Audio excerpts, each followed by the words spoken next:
member oibiriba hana deputy chief minister oibiramba Sri Gekhangnam aduga district asidagi kaba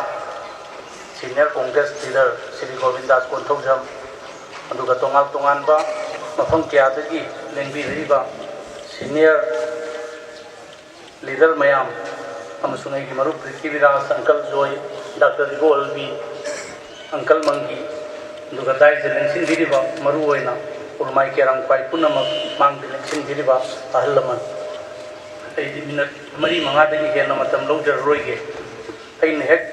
wangang baga mayamna mufti ra maulana ga ne hek haira pasi sui kai sui hek tari gumuda su Facebook ta adu punna tiga lokal di hek BJP budi waranne mokoi singdo ai koi punna mang si wamin nari basi mang da famin nari ba chak cha ba gi ngai ba Allah ne koi bu punmin na bagi matam mama TV di basi koi punna maki lai ba khobni Allah na barkat pina bi hosu ꯑꯩꯈꯣꯏꯗ ꯈ꯭ꯋꯥꯏꯗꯒꯤ ꯄ꯭ꯔꯤꯊꯤꯕꯤꯗ patient ꯂꯩꯔꯦ ꯃꯤ ꯄꯨꯝꯅꯃꯛꯄꯨ ꯅꯨꯡꯁꯤꯕ ꯃꯤꯠꯌꯦꯡ ꯌꯦꯡꯉꯦ ꯍꯥꯏꯔꯤꯕ leader ꯄꯨꯝꯅꯃꯛꯁꯦ ꯁꯤꯗꯒꯤ ꯏꯁꯂꯥꯝꯕꯨ ꯂꯨꯆꯤꯡꯕꯤꯔꯝꯕ ꯑꯩꯈꯣꯏꯒꯤ ꯄ꯭ꯔꯣꯐꯦꯠꯇꯒꯤ ꯍꯦꯟꯅ ꯄꯦꯁꯦꯟ ꯂꯩꯈꯤꯕꯁꯦ ꯉꯁꯤ ꯄ꯭ꯔꯤꯊꯤꯕꯤꯒꯤ ꯑꯜꯂꯥꯍꯅ ꯊꯥꯈꯤꯕ ꯅꯕꯤ ꯄꯨꯝꯅꯃꯛꯇꯒꯤꯁꯨ ꯈ꯭ꯋꯥꯏꯗꯒꯤ ꯊꯥꯛ ꯍꯦꯟꯅ ꯋꯥꯡꯕꯁꯦ ꯑꯜꯂꯥꯍꯒꯤ ꯔꯁꯨꯜꯅꯦꯗꯅ ꯀꯌꯥꯝ ꯌꯥꯝꯅ ꯏꯪꯒꯦꯅ ꯍꯥꯏꯕꯗ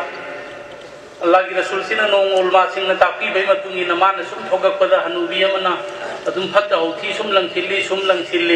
thogai lang silli chatli adu nong ma hanubi duna na ba kal da Allah ki Rasul na chattaga magi anaba mayam du nungai taba mayam du hangbiru ba kal da numitu imal purak ki Rasul leida prithvi da wara basi थोखिबा कयादगी खांखिबा दुना इस्लाम सी नसी पृथ्वी the मपुंग फाखिबा पोटमनि अल्लाह न मपुंग फानखि अदुगुंबा अल्लाह की रसूल की दावतगी नसी दी पृथ्वी मसाफु नमकसिदा अल्लाह बु मसक खंखि तबु फेरावन सो अल्लाह न निथौ सेंखिरना अदुबो नहन नो मौलाना ना अमना हाइबदने चही चमरी फेरावल सि मको खोखि खनखिदे हाय अदुबो फेरावल सु इसिंग द घर तौरगदि पुंसी लोइखेदना तोबा सुनंग हनखिदेना पुन्ना मक्सिद सासोन अल्लाह ना फब सासोन मुसलमान सिंगी येंगा थाबा फत्तब सासोन अदुसु मुसलमान सिंग न ओक्तबदगी नत्रगा इखोयन फत्तब थबक तौबदगी थाबने से इखोय मुसलमान सिन नाव सिंगना अहान बद मसीगी से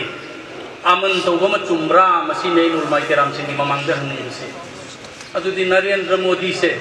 अखोगी फत्तबा मयामदो अदुदा अवाबसी थारगा मसी तोबा तौब्रा येंगो वरमबसु याइसी इन तमजदिंग अदुना भारत दा पृथ्वी दा ngasi इस्लाम की फतबा मयाम पुनमुसे खरना जू थकनी खरना गंजा थकनी खरना गाड़ी हुरान गनी खरना तोंगाल अल्लाह ना पामदबा थबक सिंखि तौनी मसी आई इसादगी चिंगना हानबदा मोमिन मुसलमान कोई पुनमक तौबा तौमिनबा दरकार लै अखोय अल्लाह दे इस्तिगफार तोइना तौसी अफबा सासन सोइदना इंशाअल्लाह लाकनी कुराल बु सिंगना रखपा नरेंद्र मोदी इंशाअल्लाह लारोय 2019 दा मयांग की दुआ दे सुतोय सोइदना करीगी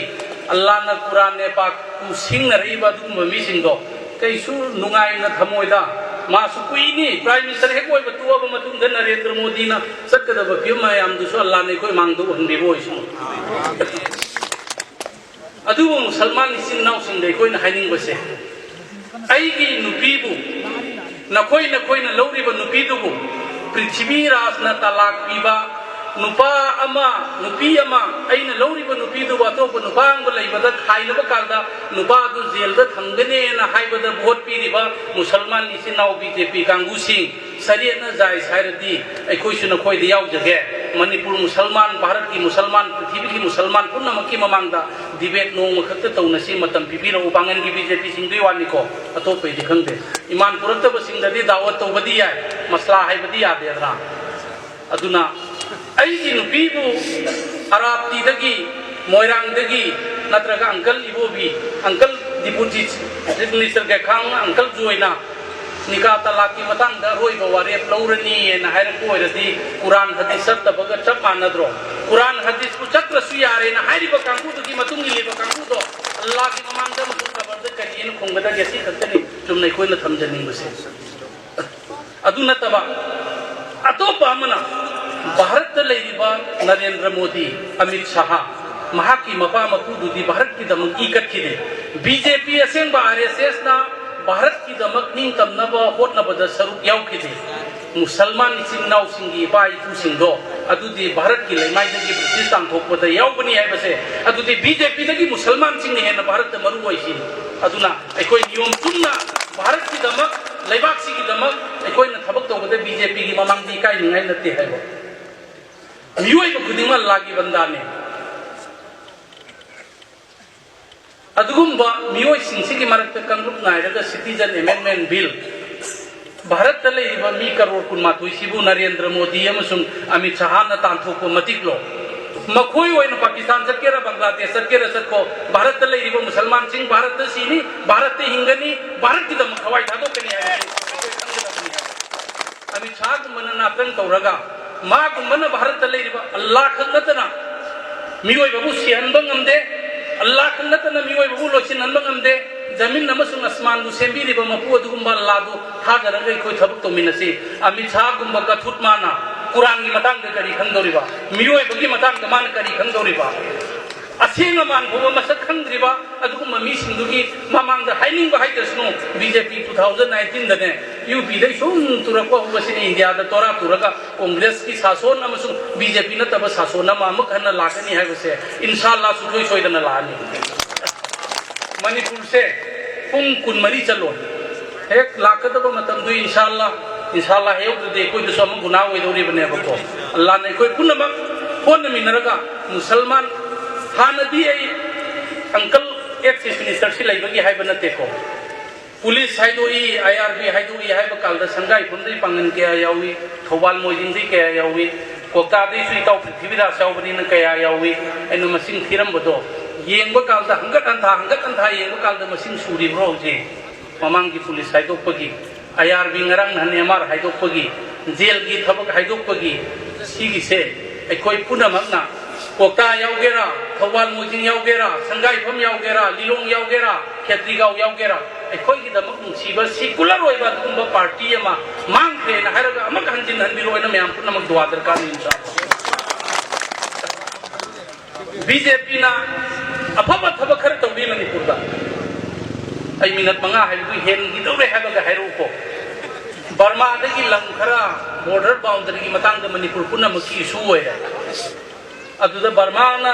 इंडिया की लमसी लौसिलकपदा नुंगाइतदना नोमाइजिंग किंगखोंग द लेबा पांगन की युमयंग खैदो अदुदा बीजेपी गवर्नमेंट अटैक तौरगा हानब लोखोइबा गवर्नमेंट से सिदा चेलिबा पांगन निसिनाउसी मखोई की दमक अल्लाह ने हिदायत तौबिबो इशू मणिपुर की फॉरेस्ट रिजर्व लैंड सिबु नोंगाइजिंग चिंगखोंग की पांगन युमयंग खैमुक लेबा दुखक्तरो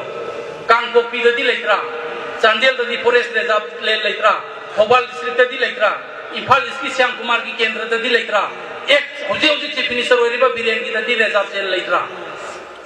अदुगा पांगन की युमयंग खैदो अदु लौथोकपिबदुदा चेलिबा बीजेपी यावबिरिबा इसिनाउ सिंगो आइदि तोबा दरकार लेना खनबा लेते न हैरदी चुमना लाउ नत्रगा बीजेपी की एनी लुटिंगबा मा कम्युनल नाइदे आइना नायना डिबेट तौनसी फेल ओइरदि आइ मथंगी भोले बोइगे डिबेटुदा मकोइ नंगमबा आइ मथंगी भोले बोइगे भारत मुसलमान सिंगी ख्वाइदगी येंगबा अमसुंग मुसलमान सिंगु मिनुंसी खंगदबा जात बिजात खाइबा कांगलुप से बीजेपी नी न हाइबसिदा लालबा अदुवरगदे मथंग वोट लेबोइगे मखोइगी मतुंग इनगे मखोइगी कैंपेन तौगे चुम्मगदी बीजेपी सिंगु वोट तो यागदरो पांगन की चेली बिसिनाउ खरा दुना लोबियो हाइबा दायित्व तो खोमखिनी लिलोंगद करोड़ सान त्राइन थोय कोतागी नसाम यांखैप्र लाउथोबे याय मरमदि मकोइ गवर्नमेंट लोइगदबदि था हुम फायद्रे आई मरुप अंदे हेक हाइएबा था हुम मरी मंगा जून की तांग तरेट की ममांगदा सरकार लेबा लेतबा खंगे बीजेपी दी मणिपुर अमसुंग भारत उररो इंशाअल्लाह अदुना लाकदौरिबा शासन सिदा अंकल लिबोबीगी अंकल के खांगंगी आइगी तामो गोविंदास की नसीर की पृथ्वीराज की ओजा खजूर की न दुआ यौबीरनो इंडिया सिदा सिकुलर ओइबा जात बिजात खाइदबा ꯑꯩꯈꯣꯏ ꯄꯨꯝꯅꯃꯛꯄꯨ ꯅꯨꯡꯁꯤꯕ ꯑꯩꯈꯣꯏ ꯄꯨꯝꯅꯃꯛꯄꯨ ꯈꯦꯠꯅꯕ ꯂꯩꯇꯕ ꯑꯗꯨꯒꯨꯝꯕ ꯂꯨꯆꯤꯡꯕ ꯑꯃ ꯋꯥꯔꯕ ꯑꯗꯨꯒꯨꯝꯕ ꯕꯤꯖꯦꯄꯤ ꯁꯔꯀꯥꯔꯁꯦ ꯑꯜꯂꯥꯍꯅ ꯍꯤꯗꯥꯌꯠ ꯇꯧꯕꯤꯁꯅꯨ ꯇꯧꯕꯤꯔꯣꯏꯗꯕ ꯑꯣꯏꯔꯗꯤ ꯂꯩꯕꯥꯛꯁꯤꯗꯒꯤ ꯃꯨꯠꯍꯟꯕꯤꯈ꯭ꯔꯣ ꯑꯃꯁꯨꯡ ꯃꯤꯑꯣꯏꯕ ꯄꯨꯝꯅꯃꯛꯄꯨ ꯅꯨꯡꯁꯤꯕ ꯑꯗꯨꯒꯨꯝꯕ ꯁꯥꯁꯣꯟ ꯑꯃ ꯚꯥꯔꯠꯇ ꯑꯃꯛ ꯂꯥꯛꯄ ꯑꯣꯏꯁꯅꯨ ꯍꯤꯟꯗꯨꯕꯨꯁꯨ ꯅꯨꯡꯁꯤꯕ ꯈ꯭ꯔꯤꯁꯇꯥꯟꯕꯨꯁꯨ ꯅꯨꯡꯁꯤꯕ ꯃꯨꯁꯜꯃꯥꯟꯕꯨꯁꯨ ꯅꯨꯡꯁꯤꯕ ꯑꯗꯨꯒꯨꯝꯕ जाति पुनमकु नुसीबा दुकुंबा लुसिंगबसी मणिपुर अमसुंग भारत सेंबियु ओइना अखोय द्वा यौमिनरसी इंशाअल्लाह वाई खरसी थंदरग मियामदगी तेजिंदरी खोदा हाफिज